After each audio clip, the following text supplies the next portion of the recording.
hablar de un tema que hemos hablado o hemos abordado varias veces, que es un poco la cirugía de lo que es la columna vertebral y cómo evolucionó en los últimos años gracias a la tecnología.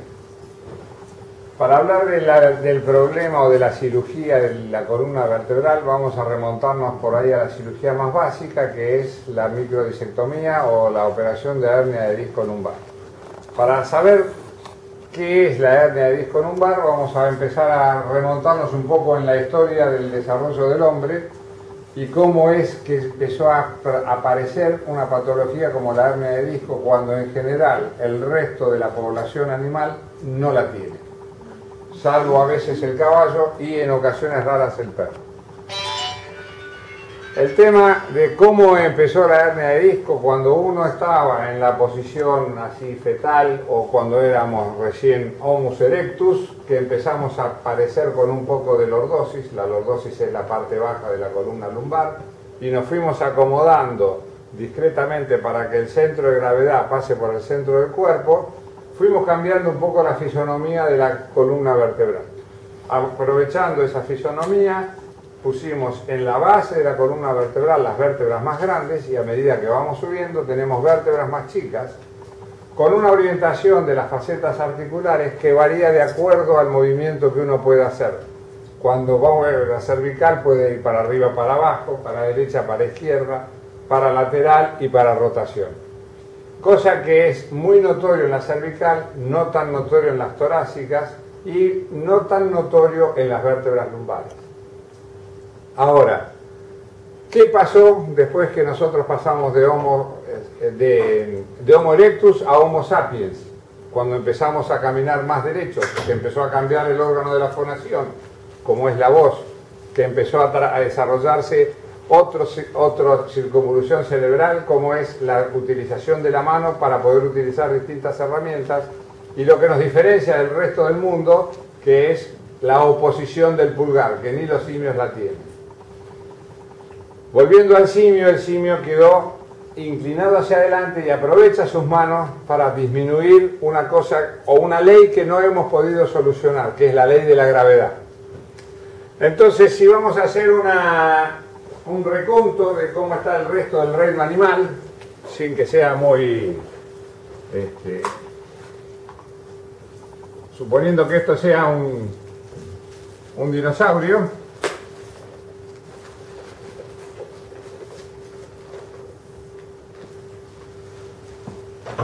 de acá para atrás nosotros tenemos la cola, que es lo que lo mantiene en equilibrio. De acá para adelante tenemos el otro brazo de palanca, y en el medio tenemos el fulcrum, es decir que trabajaría más o menos así. Si nosotros a este animal le cortamos la cola, se cae para adelante.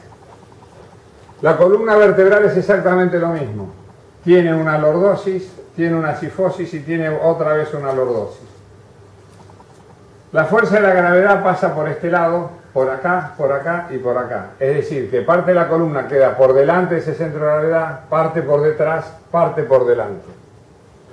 ¿Y por qué tienen estas curvas? Porque la acción de la gravedad, que es siempre hacia abajo, hace que esto sea elástico, y entonces cuando no hay carga está menos curva, y cuando hay mucha carga está más curva. Lo mismo acá y lo mismo acá. Y esto trabaja siempre en el mismo sentido, con una carga axial. Cuando esto se pierde o este centro de gravedad pasa por acá adelante, este resorte deja de funcionar y empieza a trabajar en este sentido. La fuerza de gravedad pasa por acá, y esto que antes trabajaba en compresión, ahora trabaja en distracción. Todo esto porque nos pusimos de pie, nada más. Entonces, lo que cambió básicamente acá fueron las cargas del disco. ¿Y cómo es que cambiaron las cargas? Porque yo acá tenía un cuerpo desparramado, atrás el 50%, adelante el 50%. Y esto era lo que me metía al desplazamiento. Al pararme todo esto cambió. Entonces vamos a una vieja ley física, por así decirlo. Nosotros tenemos esta medida, que es un cubo. Cualquier cubo, el que ustedes quieran. Matemáticamente, si nosotros queremos saber ese cubo cuánto es esto 1 por 1 por 1. Nos va a dar 1. Curioso. En realidad no es tan complicado. Cuando nosotros cambiamos las cargas, toda la carga se hace en sentido piramidal. Con lo cual, si yo esto lo llevo a 2, o mejor dicho, vamos a ver si así se ve más fácil.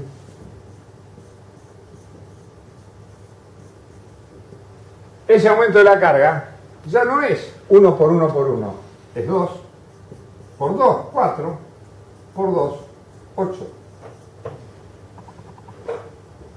Física simple, pero la carga del disco se multiplicó por 8 en su base. Y ahí empiezan los problemas. El disco en la parte baja funciona como amortiguador y trata de no transmitir las cargas a los niveles superiores sin que haya una descomposición de fuerzas. Eso llevó a que se empiecen a romper los discos y a tratar de empezar a mejorarle la sintomatología producida por la hernia de disco, estamos hablando de hernia de disco nada más, a los pacientes que empezaron a sufrir o dolores de espalda o dolores de ciática básicamente. La primera hernia de disco se opera en 1933 sin saber que se estaba operando una hernia de disco. Fue diagnosticada como un osteocondroma, que es un tumor lleno de células cartilaginosas ubicado en la espalda. Fue hecha en Italia y pasó desapercibida como cirugía de hernia de disco. 5 años después, unos señores por Estados Unidos hacen la primera cirugía de hernia de disco y la describen como cirugía de hernia de disco porque recién ahí, en ese año, relacionan la hernia de disco con el dolor ciático. 1939. Después vino la guerra, vinieron otras cosas. Eran cirugías muy grandes, pero como para abordar una vértebra se hacían incisiones de casi 20 centímetros, se separaban todos los músculos, se resecaba gran parte del hueso, todo para liberar el nervio.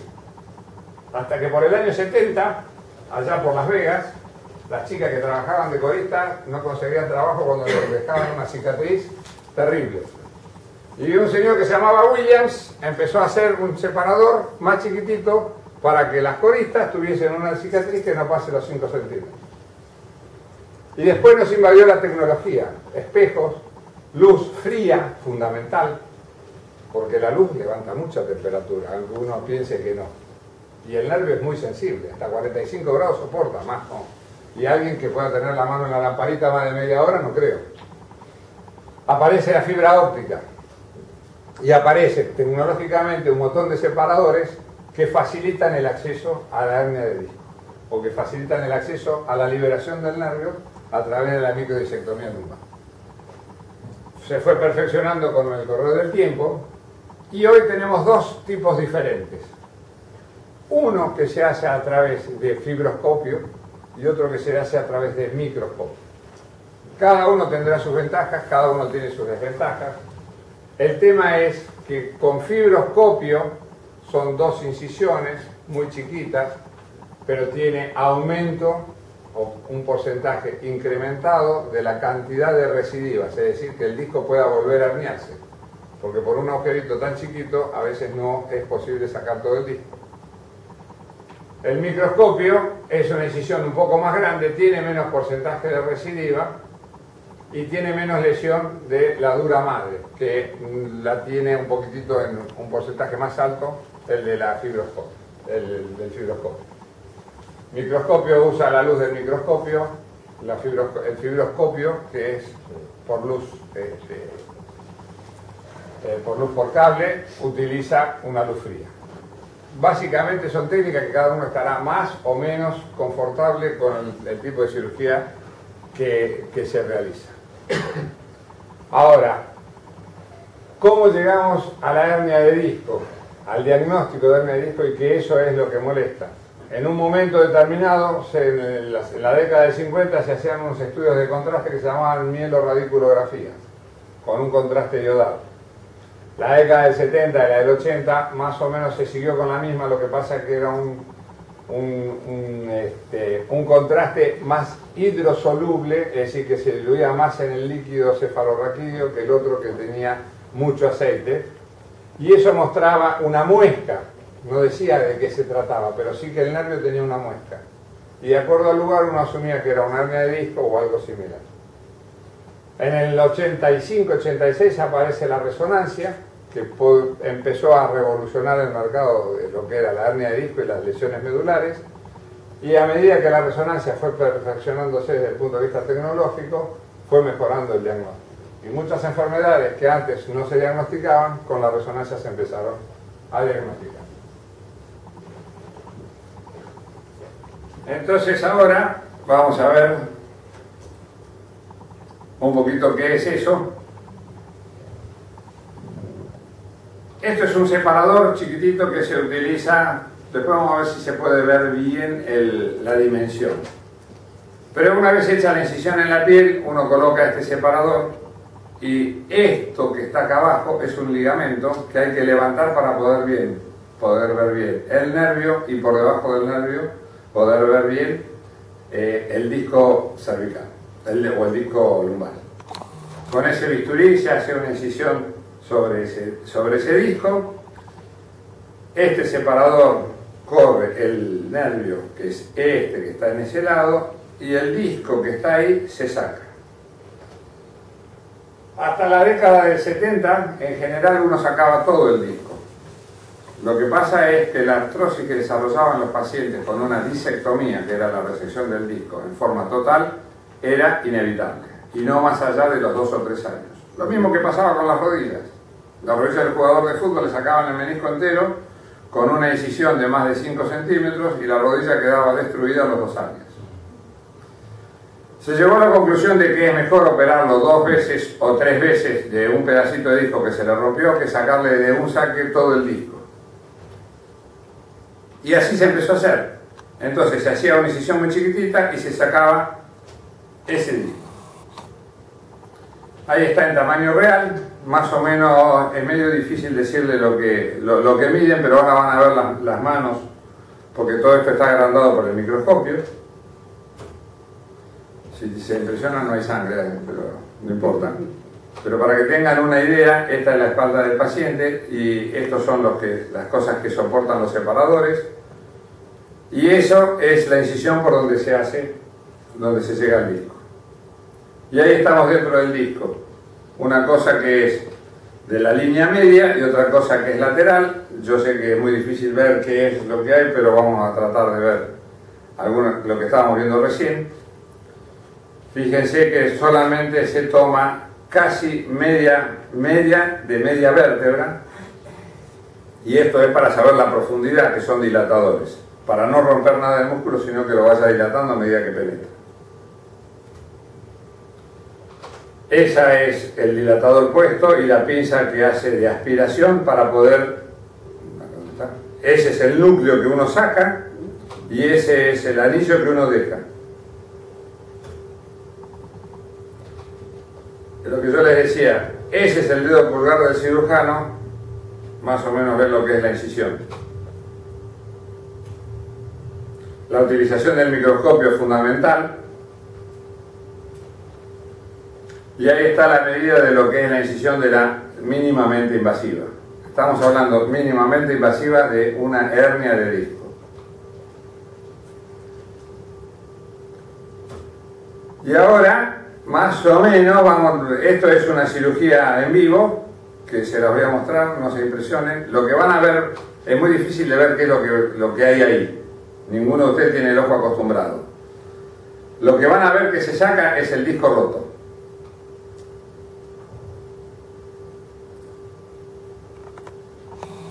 Eso está separando el nervio. Una vez que el nervio está separado, ahí se ve el pedazo de disco y lo que ven salir ahí es el pedazo del disco roto.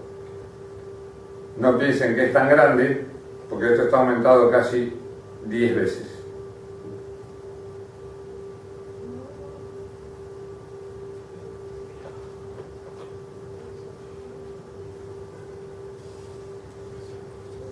¡Oh! Terrible. Es una cosa, es óseo. Es, ahora vamos a hablar qué es. Bueno, y ahí se terminó la cirugía. ¿Qué es el disco? El disco es gelatina cuando se rompe. Porque el disco funciona como una prensa hidráulica. Es decir, desparrama las fuerzas en toda la superficie con igual intensidad. Entonces es más de 75% de agua. Cuando eso se empieza a degenerar, y no sabemos por qué todavía, si es la herencia, si son traumatismos, si es porque cada vez estamos más longevos, si es porque ya nos sacamos la silla a la puerta después de los 50 años, esa gelatina o ese líquido va cambiando la textura. Cuando cambia la textura, la fuerza no se desparrama con igual intensidad en toda la superficie. Entonces, en esa superficie donde la resistencia es menor, ese disco o eso que sacamos ahí, esa gelatina, va a hacer más fuerza y la va a terminar rompiendo. Ahí es donde se produce la hernia. Pero para producir la hernia, lo primero que tiene que desaparecer es la consistencia de ese núcleo, eso que estaba en el medio, que deja de ser gelatinoso para transformarse en una cosa amorfa en general. Entonces la cirugía consiste en eso, nada más. ¿Qué posibilidad hay de que vuelva a pasarle? Muchas, porque aparte de que el disco tiene ese anillo, lo que estaba en el centro mantenía esas fibras de ese anillo comprimidas. Al sacar el centro, la compresión desaparece y puede ser que alguna fibra se suelte. ¿Y por qué pasa todo eso, aparte de la explicación mecánica? Porque el cartílago no tiene buena llegada de sangre en ninguna de las articulaciones. Ni en la cervical, ni en la rodilla, ni en la muñeca. ¿Cuál es la explicación? Nosotros asumimos que si tuviese buena llegada de sangre hasta la punta del cartílago, cada vez que se gasta el cartílago, habría una hemorragia dentro de la articulación. Entonces, el cartílago se nutre por el líquido sinovial desde el centro de la articulación hacia afuera. Y la sangre llega hasta donde empieza la primera capa de cartílago. Es decir, que hay una parte en el medio que se va regenerando, pero una vez que el cartílago se gastó, se gastó. No hay vuelta. No hay vuelta. No cicatriza. Si uno opera una hernia de disco y le deja un agujerito y la tiene que operar de nuevo a los 3 años, encuentra el mismo agujerito. No genera, no se regenera. Y todo eso es por la alteración desde el punto de vista circulatorio. Actualmente, para lo que es las deformidades, se está desarrollando todo lo que son accesos mínimamente invasivos para lo que es el abdomen y el tórax, muy similar a lo que era la laparoscópica para la vesícula. Para poner en la parte de atrás, en la parte posterior, una prótesis, todo eso está un poquitito más lento el desarrollo de la técnica, pero ya está llegando. Es decir, que despacio nosotros estamos logrando mejorar las técnicas para que el paciente tenga menos pérdida de sangre, sea menos doloroso el postoperatorio, se levante antes, pero todavía ninguno tiene la fórmula para que esto no pase. La única que tenemos es la fuente de la juventud. Y hasta ahí nomás, porque tenemos jugadores que se han roto el disco, así que... Bueno, pregunta. ¿Qué no se puede, no existe, no han inventado todavía una especie de prótesis, así como en el ojo se reemplaza el cristalino, creo que se llama, sí, o otro tipo de prótesis de mama, o de no se puede poner un... No, sí y no. En la parte cervical, la prótesis de disco tiene excelente resultado. ¿Por qué? Porque prácticamente no hay carga. En la parte lumbar se han puesto con un 50% de buenos resultados. Pero lo que pasa en la lumbar es o se rompe el disco, o se rompe la vértebra, o se sale. Y los peligros de qué es lo que pasa cuando el disco se gastó, porque ese se gasta. No hay nada que aguante como aguanta el disco de uno. Una prótesis de cadera, por así decirla, todos saben que tiene una vida más o menos útil de 15 años, 17 años.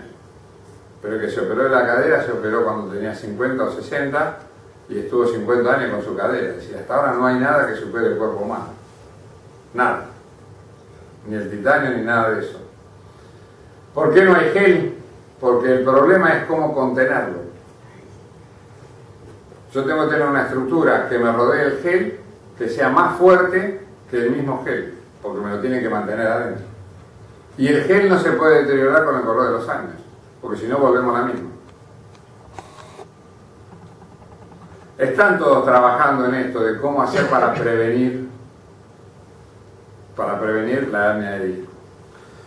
Y hay un trabajo muy interesante de los japoneses que se hizo hace como 20 años, que los japoneses agarraron la resonancia magnética de todas las mujeres que tenían 20 a 25 años en la década del 80.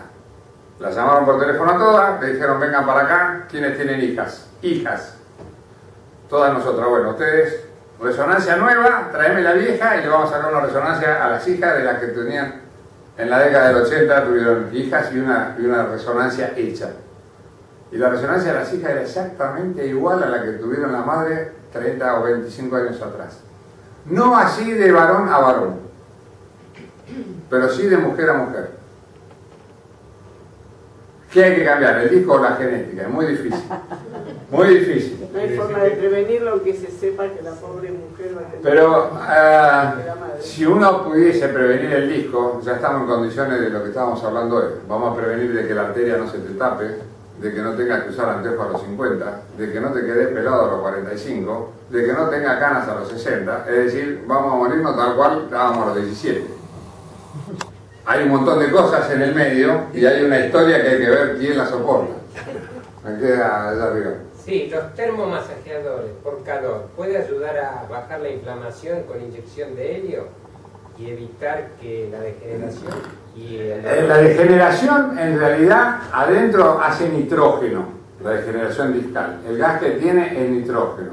El helio no sé qué función cumple, pero tiene que ser inyectado. Exacto. Así que no sé qué función cumple el helio. El ozono todavía podemos discutir si es válido o no es válido, cada uno tendrá su experiencia. Dentro del disco todavía no tengo bien claro para qué sirve, es algo para acelerar el deterioro. Hemos tenido, nosotros no, pero hemos tenido pacientes que con la inyección de ozono intradiscal han tenido hernias de disco por aumento de la presión intradiscal. Y tenemos pacientes que han solucionado su vida con ozono en los músculos paravertebrales. El helio no tengo la menor idea, ni cómo se inyecta ni para qué sirve. ¿Y en la cirugía de la extracción del disco puede provocar parálisis? De los miembros inferiores al hacer la intervención sacando el... No es algo muy común, pero puede. ¿Y el cartílago también pierde líquido, absorción de agua, a pesar de que no llega el fluido sanguíneo? ¿El cartílago del disco o el cartílago de la vértebra? De la vértebra. Es que el cartílago de la vértebra básicamente es el disco. Una vez que uno sacó el disco tiene dos opciones. O le pone un tarugo de hueso que funcione como una continuidad y que quede una vértebra unida a través de un hueso y las cargas pasen por el hueso, o le pone un disco artificial. El disco artificial mantiene la movilidad, pero no transmite las cargas. Ese es el problema. ¿Qué es transmitir las cargas? Eso.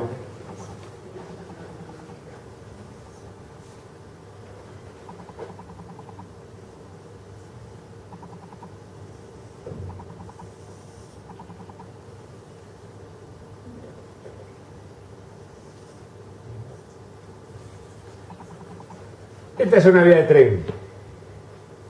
Si nosotros tuviésemos la vía de tren así, una vez que pasó el tren me quedó una varilla. Cuando pasa el tren, la carga es absorbida en toda la superficie. Empieza a hacerse concéntrica y una vez que pasa la nervadura, se hace excéntrica de vuelta.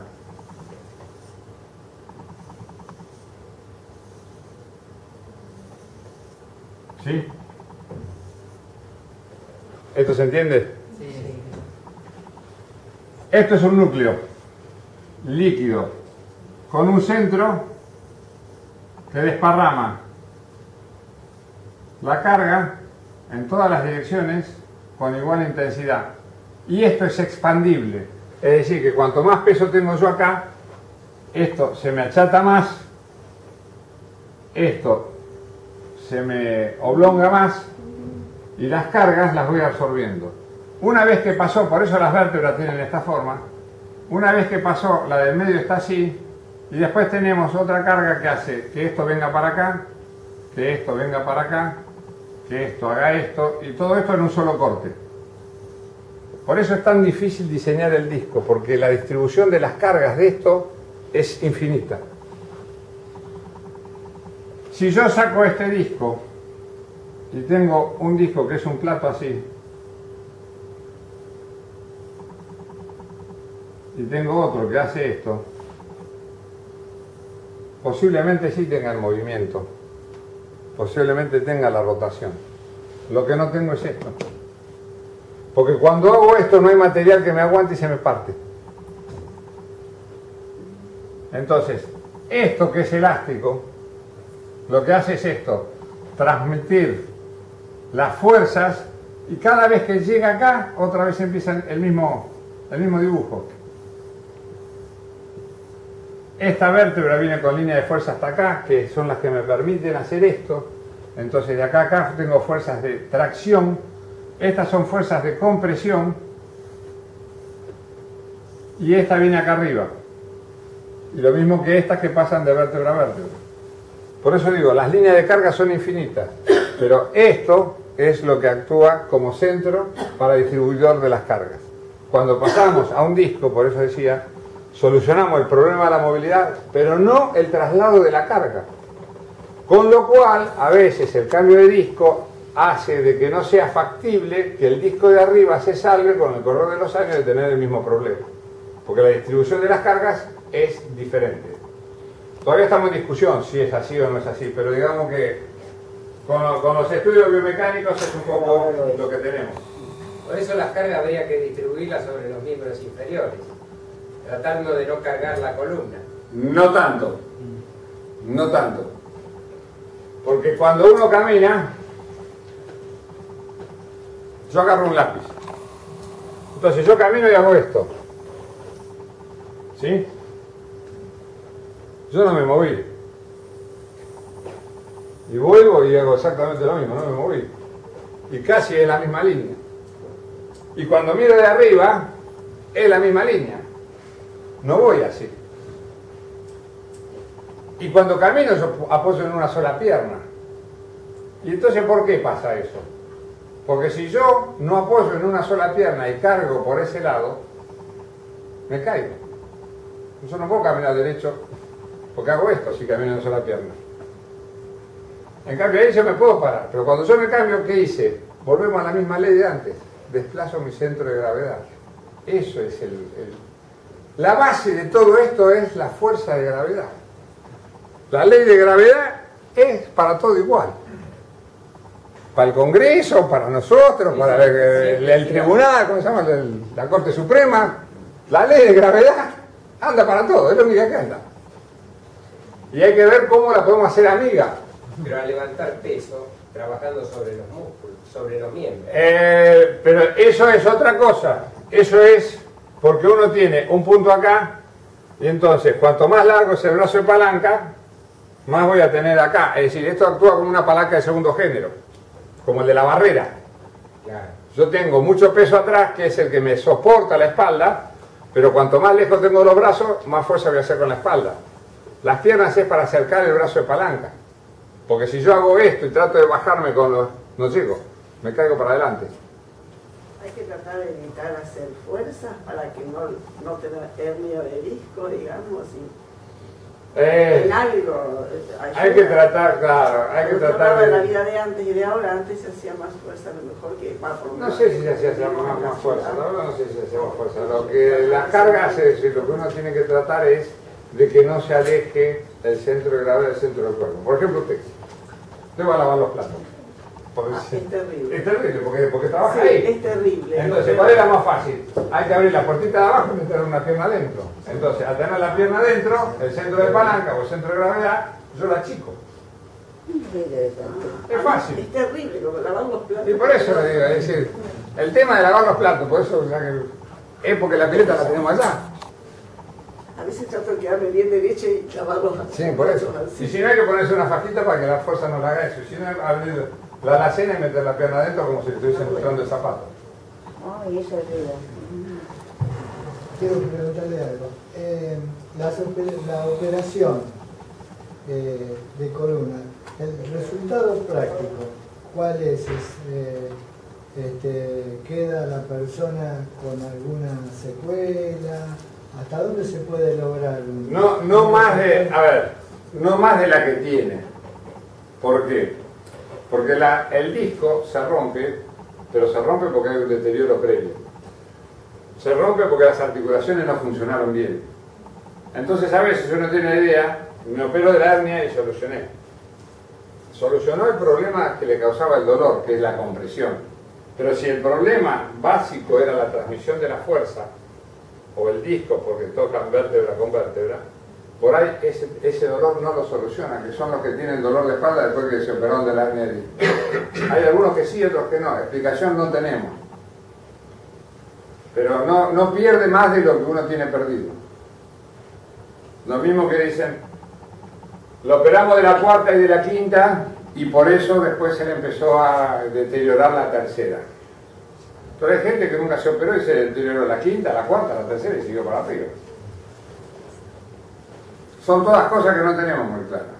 Para homologarlo a algo, el que tiene un bypass, no necesariamente no se le va a tapar nunca más la arteria. ¿Cuántos conocen que se le ha tapado el bypass o le tuvieron que hacer uno nuevo? O se le tapó adelante el bypass o se le tapó atrás el bypass. Lo que hay que solucionar es la tapa de la arteria. ¿Por qué se tapó? No como hacemos para solucionar el bypass. Pero para eso falta mucho. Mucho. ¿La gimnasia en qué modo puede ayudar? No. Es decir, básicamente todo esto es un poco de artrosis, por así llamarla, que es la degeneración del cartílago.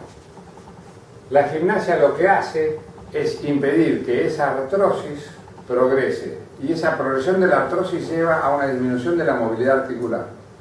Con lo cual, si yo muevo primero 90 grados, después 80, 70, el desgaste, a medida que muevo menos, se va a hacer cada vez más en un lugar más específico. Mientras yo pueda mantener todo el rango de movilidad, el desgaste va a ser más homogéneo. Y voy a evitar la rigidez. Porque no solo la articulación duele, el músculo también. O sea que la positiva es el gimnasio. Sí. Entonces, usted dijo que hay una probabilidad de que haya parálisis de los miembros inferiores después, posterior de la operación. ¿Por qué? Porque si se divulsiona bien el músculo y se retira el nervio, sí, pero... salvo que se toca alguna fibra nerviosa. No, puede no tocarla, pero cambiarle la circulación. Eso puede pasar. Y lo que él preguntaba es una cosa totalmente diferente. En la hernia de disco es muy difícil que tenga una parálisis en los lugares donde no tiene médula, que es en la lumbar. En la cervical puede ser, pero a veces en la cervical el hecho de sacar el disco y de golpe y porrazo cambiar la circulación, eso hace que parte de la médula pueda tener alguna alteración circulatoria, pero no que uno la pueda ver, ni siquiera con el microscopio, porque es intra. Entonces para eso hay que tomar una serie de medidas que tratan de evitarla, y a veces ni así la pueden evitar. Por ejemplo, en la columna cervical se lo opera al paciente con presión más arriba de la que tiene en forma normal el paciente despierto. Cosa que complica un poquito porque el sangrado es un poquito más notorio, pero lo que uno busca con eso es de que si cambia la circulación, sea lo menos, tenga el menor impacto posible.